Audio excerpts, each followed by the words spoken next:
میں سب سے پہلے تو محمود خان چیف منسٹر پختونخوا آپ کو اور آپ کی ٹیم سب کو اس کی مبارک دیتا ہوں، کیونکہ یہ ایک ایسا پروجیکٹ ہے جو انشاءاللہ اب آپ ریپلیکیٹ کریں گے، جو لو کاسٹ ہاؤسنگ، مطلب یہ کہ وہ طبقہ جو کہ خود جس کے پاس کبھی اتنا پیسہ نہیں تھا کہ کیش دے کے گھر بنا لے، اس کے لیے پہلی دفعہ ایک کوشش ہو رہی ہے سارے پاکستان میں کہ ان کے وہ بھی اپنے گھر میں رہ سکے۔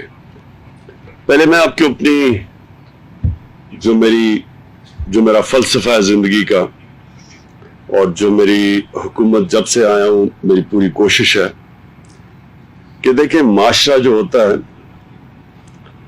اس کی پہچان امیر لوگوں کے بڑے بڑے گھروں میں پیسے والے لوگوں کی سوسائٹیز یا جدھر وہ رہتے ہیں، کبھی بھی ایک معاشرے کی یہ پہچان نہیں ہوتی کہ اس کے امیر لوگ کیسے رہتے ہیں۔ معاشرے کی پہچان تب ہوتی ہے کہ اس کا کمزور طبقہ کیسے رہتا ہے، اور جو معاشرہ اپنے کمزور غریب طبقے کا دھیان نہیں رکھ سکتا، دنیا کی تاریخ میں وہ معاشرہ اوپر نہیں گیا۔ جو ہمارے اور دنیا کے سب سے عظیم لیڈر نبی صلی اللہ علیہ وسلم، انہوں نے جو انقلاب دنیا کی تاریخ کا سب سے بڑا انقلاب آیا تھا، جو انہوں نے مدینہ کی ریاست کو ایک ماڈل بنا کے اس کے اوپر ایک دنیا کی تاریخ کا انقلاب لے کے آئے تھے، اس کا بنیادی فلسفہ یہ تھا کہ ایک معاشرے نے احساس کی اپنے اس طبقے کی جو کہ کمزور تھا، جو غریب تھا، معذور تھے، بیوہ تھے، یتیم تھے۔ یہ کبھی پہلے ایسا نہیں ہوا کہ ایک ریاست نے فیصلہ کیا کہ سب سے پہلے پیسہ ہو یا نہ ہو، ان لوگوں کو، اس طبقے کو ہم نے اوپر اٹھانا ہے۔ اور اس کا دوسرا پہلو، اسی بنیاد رکھی گئی تھی اس معاشرے کی، قانون کی بالادستی کے لیے۔ قانون کی بالادستی کا میں بار بار مطلب سمجھانا چاہتا ہوں، جو بھی ہمارے پاکستان میں نہیں لوگوں کو سمجھ آ رہی۔ قانون کی بالادستی کا مطلب یہ ہوتا ہے کہ طاقتور کو قانون کے نیچے لے کے آنا، کیونکہ کمزور تو بیچارہ ویسے ہی، اس کو تو قانون کی اس لیے ضرورت ہوتی ہے، اس کو تحفظ چاہیے طاقتور سے، لیکن جو طاقتور ہے وہ ہمیشہ اپنے آپ کو قانون کے اوپر رکھتا ہے۔ وہ سمجھتا ہے اس کے لیے پریویلیجز ہونی چاہیے، وہ ڈاکے بھی مارے تو اس کو قانون کو پکڑنا نہیں چاہیے۔ اور جو بھی جس کو بنانا ریپبلک کہتے ہیں، بنانا ریپبلک وہ ہوتی ہے جدھر وہ معاشرہ طاقتور ڈاکوؤں کے لیے ایک علیحدہ قانون رکھتا ہے اور کمزور کے لیے دوسرا رکھتا ہے۔ تو یہ دو چیزیں ہوتی ہیں، ایک تو ہم لگے ہوئے ہیں، جدوجہد ہے، یہ بڑی سٹرگل ہے۔ آپ دیکھ رہے ہیں کہ طاقتور قانون کے نیچے نہیں آنا چاہتا، وہ کبھی پی ڈی ایم جیسے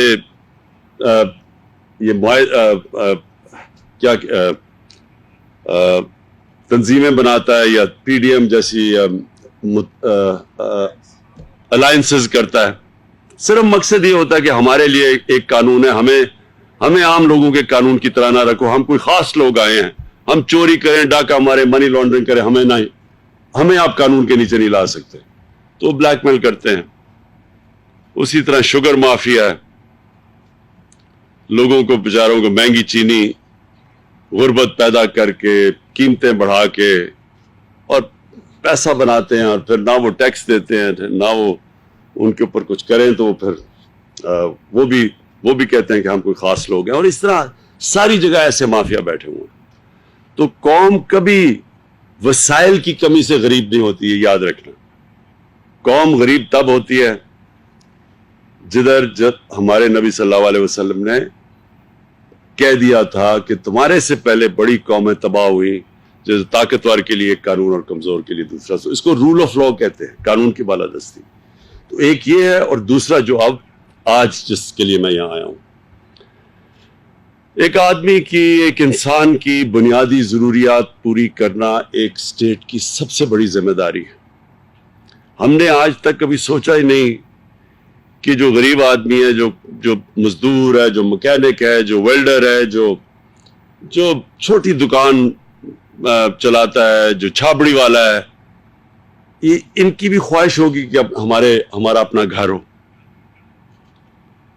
سب سے بڑی چیز ہوتی ہے کہ میں چلے سارا دن محنت کرتا ہوں، جو بھی کرتا ہوں، شام کو ایک ایسی جگہ پہ جاؤں جو میرا گھر ہو. یہ سارے انسانوں کے اندر یہ سب سے بڑی خواہش ہوتی ہے. اور سب سے بڑی ایک انسان کو انسیکیورٹی، یعنی ایک خوف ہوتا ہے سب سے بڑا کہ میرے اور میری بیوی بچوں کے سر پہ چھت نہ ہو. یہ سب سے بڑا خوف ہوتا ہے. کوئی اندازہ نہیں لگا سکتا کہ جب کوئی برا وقت آتا ہے، مثلا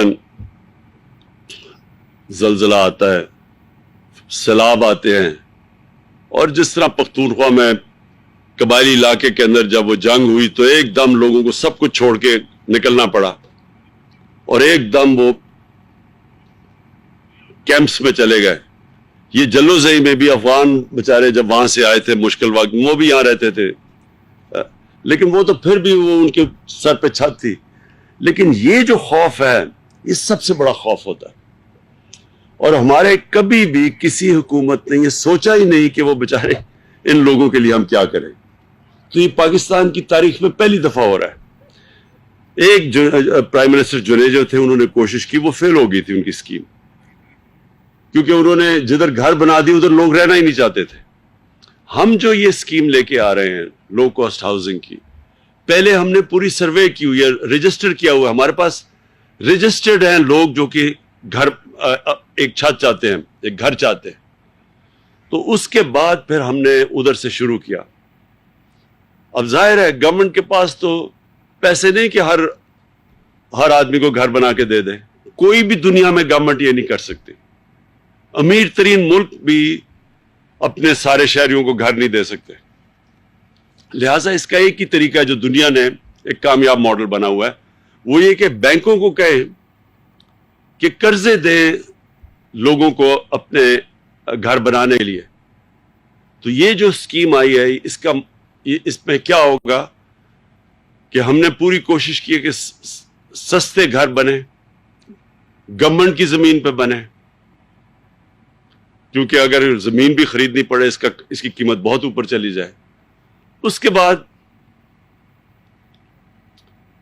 گورنمنٹ، فیڈرل گورنمنٹ، ہم ہر گھر کے اوپر 3 لاکھ روپے دے رہے ہیں کہ اگر گھر کی قیمت 25 لاکھ ہے تو وہ نیچے آ کے 22 لاکھ ہو جائے. وہ کیوں ضروری ہے نیچے لانی؟ کیونکہ پھر قسطیں ہیں. جو ایک آدمی کرائے کی قسطیں دیتا ہے گھر میں رہنے کے لیے، وہی قسطیں وہ دے کے بینک کو، تو اس کا اپنا گھر بن جاتا ہے.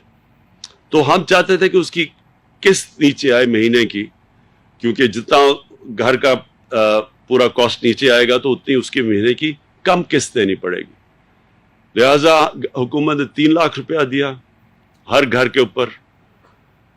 اور پھر جو کہ ہمارا نیا پاکستان ہاؤسنگ ہے، وہ اس کے ساتھ مل کے یہ کر رہے ہیں، پروونشل گورنمنٹ، پختونخوا کی گورنمنٹ اور نیا پاکستان ہاؤسنگ مل کے یہ کر رہے ہیں. اس لیے 3 لاکھ روپیہ ہر گھر پہ سبسڈی مل رہی ہے. اس کے بعد ہم نے بینکوں سے، ہماری گورنمنٹ نے بینکوں سے معاہدے کیے ہوئے ہیں کہ صرف ایک 5 مرلے کے گھر پہ یا کتنا انٹرسٹ، 3% صرف مارک اپ یعنی سود دینا پڑے گا، تو تاکہ آسان ہو، قسط زیادہ نہ ہو مہینے کی. اور انشاءاللہ اب یہ جب شروع ہو جائے، اب باقی سارے ہم پختونخوا میں اور بھی جگہ ڈھونڈ رہے ہیں. جس طرح کہا اس کی ابھی ہمیں پورا، یہ تو پہلی اس کی سٹیج ہے، پہلا فیز ہے، یہ اور بڑھتے جائیں گے.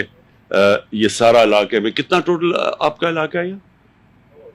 9,000 کنال، 9,800 کنال. سو یہ پہلے فیز پہ بنیں گے اور پھر سارے علاقے کے اندر. اور یہ بھی آپ نے اچھا کیا کہ آپ 4 فلورز اوپر لے کے جائیں گے. لیکن یہ بھی بہت ضروری ہے ہماری قوم کو سمجھنا کہ ہماری آبادی بڑھتی جا رہی ہے اور ہمارے شہر پھیلتے جا رہے ہیں. اور جس طرح شہر پھیلتے جائیں گے ہمیں پرابلم آئے گا فوڈ سیکیورٹی کا. ہمیں مسئلہ آنے والا ہے کہ ہماری جو زمین ہے جس پہ ہم کاشت کرتے ہیں اناج اگاتے ہیں وہ کم ہوتی جا رہی ہے کیونکہ شہر پھیلتے جا رہے ہیں. اس لیے ساری دنیا میں انہوں نے اس کا طریقہ ایسے نکالا تھا کہ وہ اوپر جانا شروع ہو گئے, بجائے یہ کہ ادھر پھیلے وہ ہائی رائزز کی طرف جائیں, اونچی بلڈنگز کی طرف جائیں. تو اس کی ہمیں عادت ڈالنی پڑے گی. کئی لوگوں کو ابھی تک عادت نہیں ہے لیکن یہ ڈالنی پڑے گی کیونکہ وقت کی ضرورت ہے. ہم اور زمین اپنی نہیں اس صرف ہاؤسنگ کے لیے استعمال کر سکتے. ہم نے اپنی ساری عوام کو ان کو کھانا بھی دینا ہے, ان کی فوڈ سیکیورٹی کا بھی دھیان رکھنا ہے. تو انشاءاللہ یہ جو ہماری اسکیم ہے یہ اب چل پڑی ہے. میں پھر سے کہتا ہوں دیر اس لیے لگی کیونکہ بینک پیسے دینے کے لیے تیار نہیں تھے, اب تک قرضے دینے کے لیے نہیں تیار تھے. بینک کیوں نہیں تیار تھے؟ کیونکہ ایک قانون تھا پھنسا ہوا تھا, پتہ نہیں 11-12 سالوں سے پھنسا ہوا تھا عدالتوں میں, جس کو کہتے ہیں فور کلوجر لا.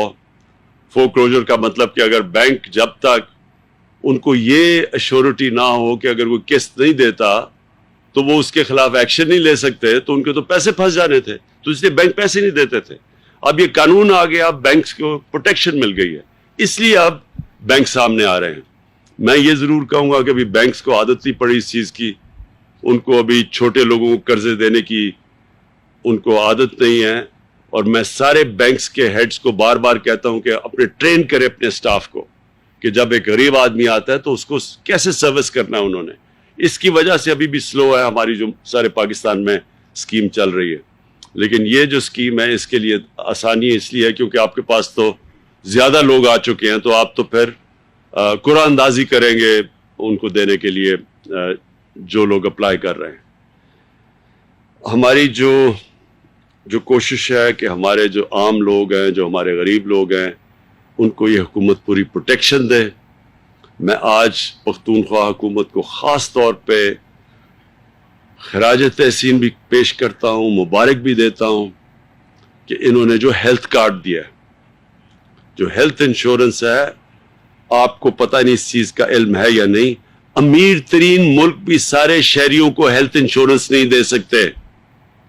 یہ بہت بڑی آپ نے سٹیپ اٹھایا ہے, اور کیونکہ اس سے اللہ سب سے زیادہ خوش ہوتا ہے.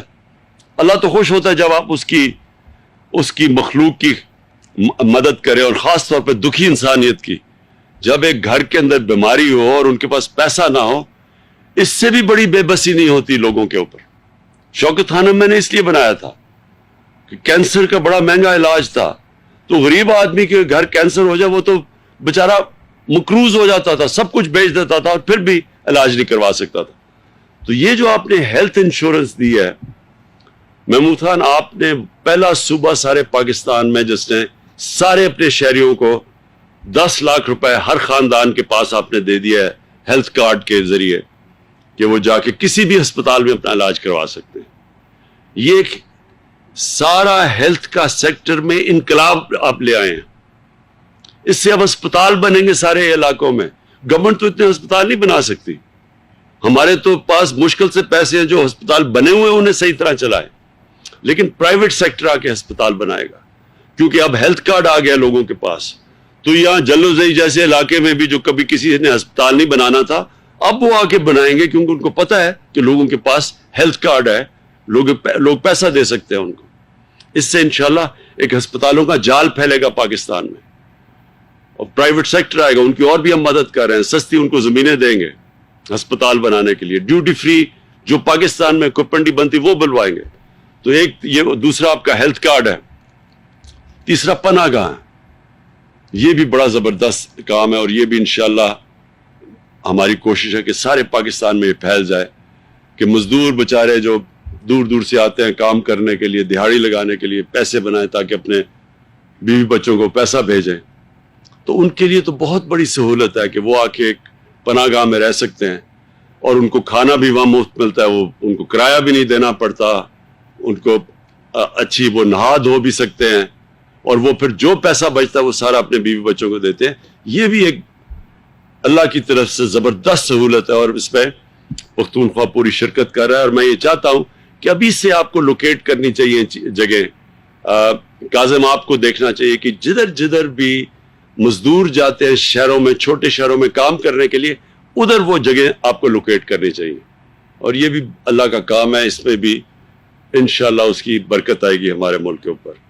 اور پھر ہم نے اب وہ جو نیا بھی شروع کیا ہے، انشاءاللہ یہ بھی کوئی بھوکا نہ سوئے، کہ ہمارے پاس موبائل کچنز ہوں جو جائیں سارے، جو پتہ ہو ایک روٹ پہ چلے ہر روز، جو غریب علاقے ہیں، تاکہ وہ جب وہاں رکتے جائیں اور جو لوگ بچارے، کسی کو یہ نہ ہو کہ وہ بچارہ رات کو بھوکا سوئے۔ تو یہ بھی ایک میری خواب ہے، اور انشاءاللہ یہ بھی جب ہم ریاست مدینہ کی بات کرتے ہیں تو اس میں یہ چیزیں تھیں۔ ریاست مدینہ کے اندر انسانیت تھی، ایک انسانیت کا نظام، ایک فلاحی ریاست بنی تھی۔ پیسے نہیں تھے ان کے پاس تب، لیکن انہوں نے راستہ دکھا دیا تھا کہ ہم نے اپنے ایک انسانیت کا نظام بھی بنانا تھا اور قانون کی بالادستی قائم کرنی ہے۔ یہ دو چیزیں ہیں جس کی وجہ سے دنیا کی تاریخ کا سب سے بڑا انقلاب آیا تھا وہاں۔ اور ہم جس طرح علامہ اقبال کہتے ہیں کہ جب بھی ایک مسلمان معاشرہ جب بھی وہ اوپر آیا ہے تو وہ وہی مدینہ کے ریاست کے اصولوں کے اوپر جا کے تو تب وہ واپس اوپر آئے، جتنا بھی نیچے گرتا گیا ہو۔ اور یہ نہیں کہ صرف مسلمان، جو بھی قوم ان اصولوں کے اوپر چلے گی وہ اوپر آ جائے گی۔ تو آج جو آپ قومیں اوپر دیکھ رہے ہیں، آپ جب سٹڈی کریں گے ان کو تو آپ کو پتہ چلے گا کہ ان اصولوں پہ چلے گئے ہیں جو کہ مدینہ کے اصول تھے۔ آپ اسکینڈینیویا میں جا کے دیکھیں، آپ کو حیرت ہوگی، جب محمد عبدو ایک بہت بڑا مسلمان اسکالر تھا، جب وہ پہلی دفعہ گیا یورپ، آج سے کوئی 125 سال پہلے مصر سے وہ گیا، تو اس نے کہا یورپ میں یہاں تو مجھے کوئی مسلمان تو نہیں نظر آئے لیکن بڑا اسلام نظر آیا، اور جب واپس مصر گیا کہتا مسلمان تو بہت ہیں، بہت کم اسلام ہے۔ تو اللہ کے نے تو اصول بنائے ہوئے ہیں، جو اصولوں پہ چلے گا اللہ کی برکت بھی آئے گی اس قوم پہ، اس قوم کو عزت بھی ملے گی۔ تو میں آج آپ کو مبارک دیتا ہوں پھر سے، یہ جو آپ نے بہت زبردست جلوزئی میں انیشیٹو کیا ہے، شکریہ۔